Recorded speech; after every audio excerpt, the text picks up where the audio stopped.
beautiful movie lovers. My name is Louie, a movie fandom, and today we're talking about The Zone of Interest, the brand new movie from Jonathan Glazer, who you may know from movies such as Sexy Beast, Birth, and Under the Skin, and personally, I still have yet to see them. I said I was gonna watch one of his movies before this, but, I didn't, obviously. I've been very excited for this movie, especially since it premiered at cons last year, where I was hearing people saying it was a masterpiece, it's one of the most disturbing movies you'll ever see in your life, and I was very curious to see on how good it supposedly was. And now I have finally seen it, and, holy shit,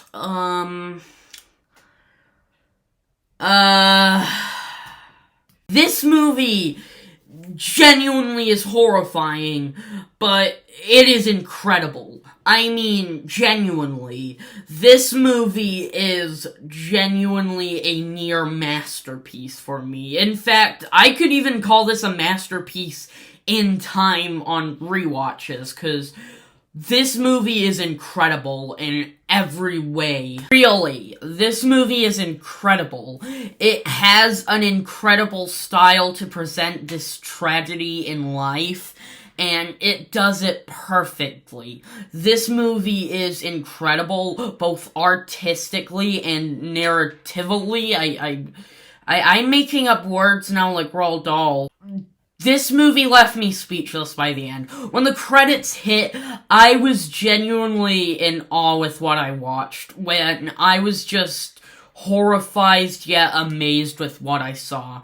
And I'm gushing about this movie, and probably for a good reason like everyone else is. The most talked about thing about this movie is with its style, where you never see this event happening, you hear them, and I was very curious to see how they handled that, and oh my god, they absolutely did. The sound design here is incredible, and I either want this or Oppenheimer to win Best Sound Design. I mean, genuinely, it is incredibly done. And what I appreciate about it, when you hear these screams at the beginning of the movie, it sounds quieter, but the more it goes on, the more louder it is, with screams or just noises from that camp, and I absolutely love that choice. It did take me a little bit to try and catch on with that part, or I'm not even sure if they were doing that intentionally or not, but either way, it absolutely works. Not to mention, if it was just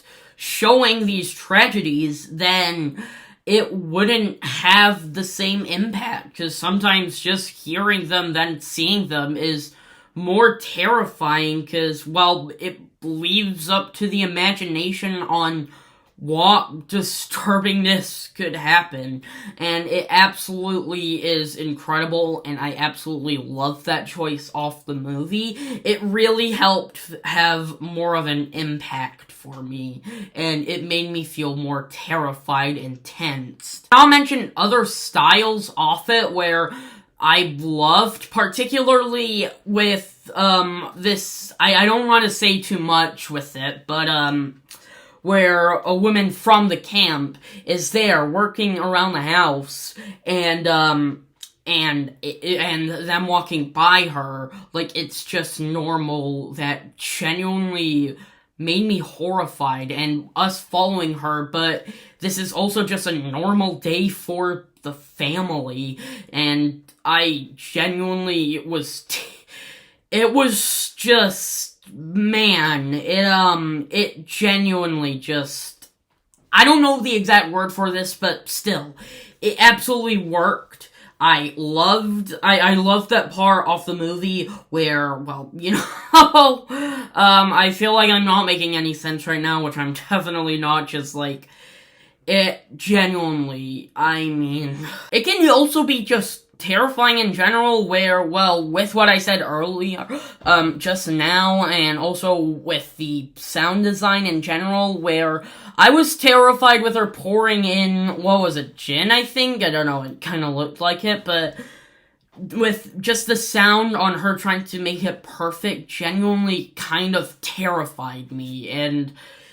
genuinely, just any noise in this movie genuinely was actually terrifying. And it also helped that my theater was completely quiet. There wasn't even a sound aside from me accidentally getting a Mento on the floor and me touching it a few times with my foot, with my shoe.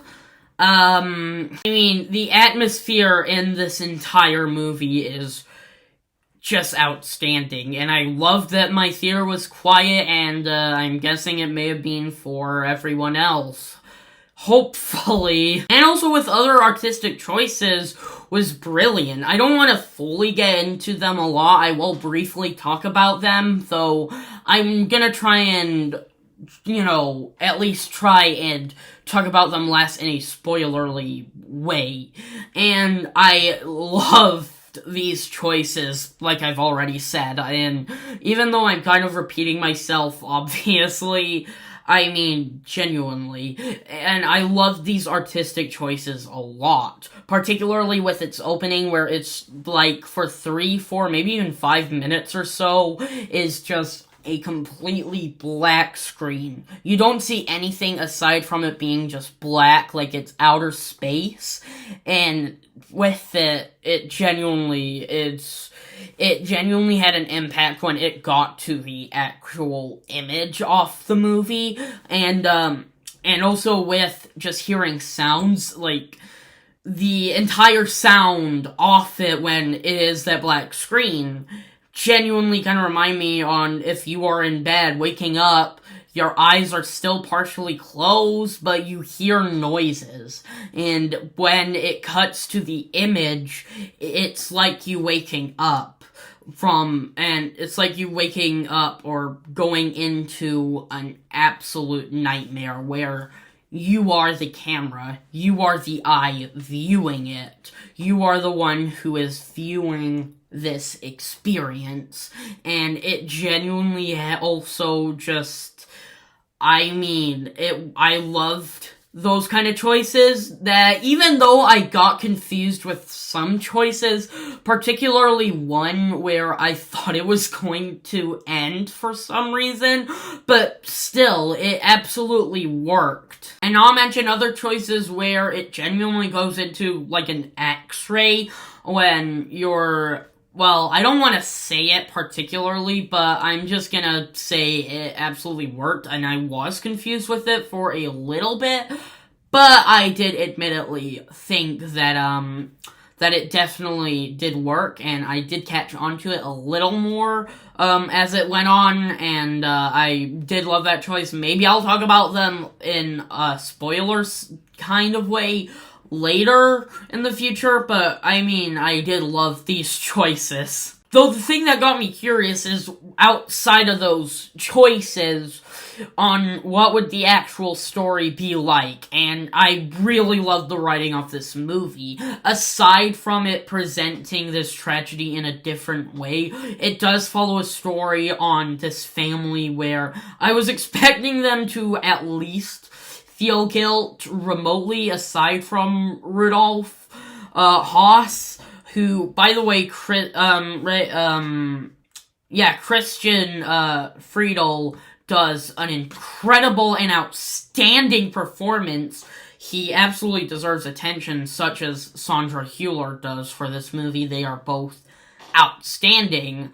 But the story itself, where we follow this family who I was expecting them to feel guilt, and no, they did not. I don't want to go into it, like I said, with spoiler stuff, but genuinely, it kind of has a horrifying depiction of it on this family who has a normal life, though their backyard is a concentration camp, and they don't really feel any guilt. That genuinely raises the question on, are you like this? Can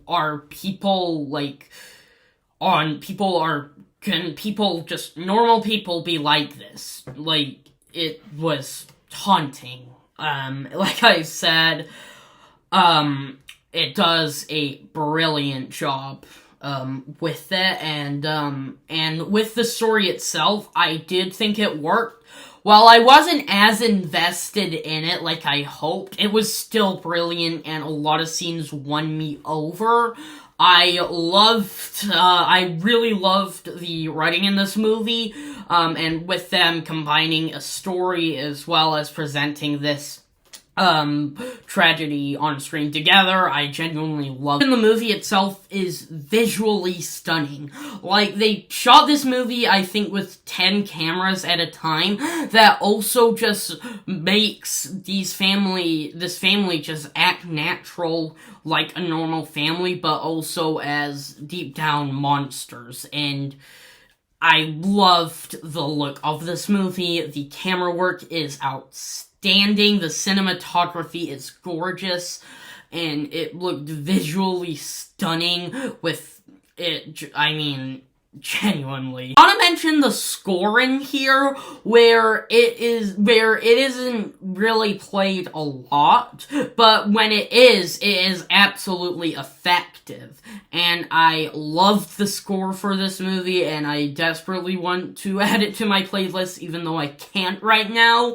But still, this score is incredible, and I loved even with how little it was used. And even though I love the score, I am glad this was littly used on how tiny of it kind of is used.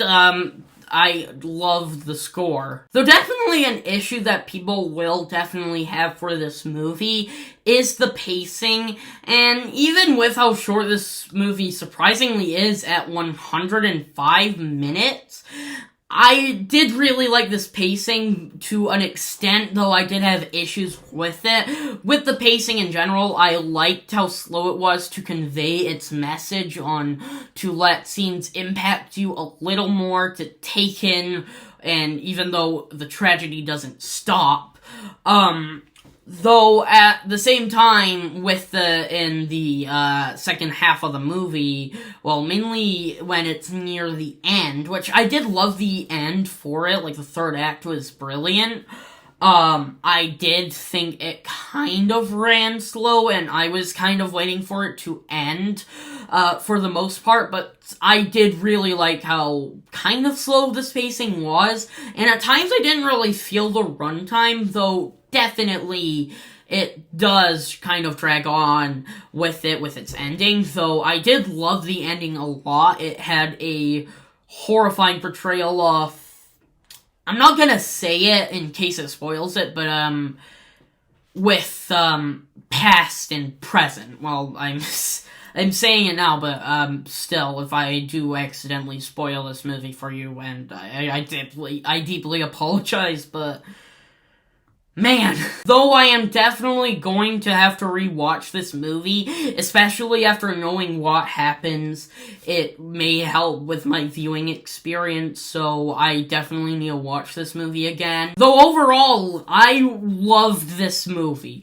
The Zone of Interest is an outstanding near masterpiece. It is absolutely visually stunning and beautiful, and it being absolutely horrifying, and I highly recommend this movie. Even with me giving a garbage review, as always, I guess, with my garbage self-aware jokes, I guess I'm sorry, but, this movie is outstanding. Watch it in a theater. It is hard-hitting, but it absolutely is effective and is a must-watch. And so far, anyways, is my favorite movie of the year so far.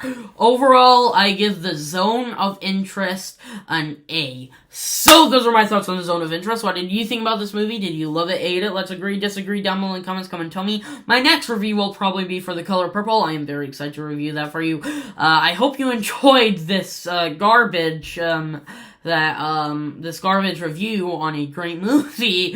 But, yeah, anyways, thank you so much for watching, and, as always, stay awesome.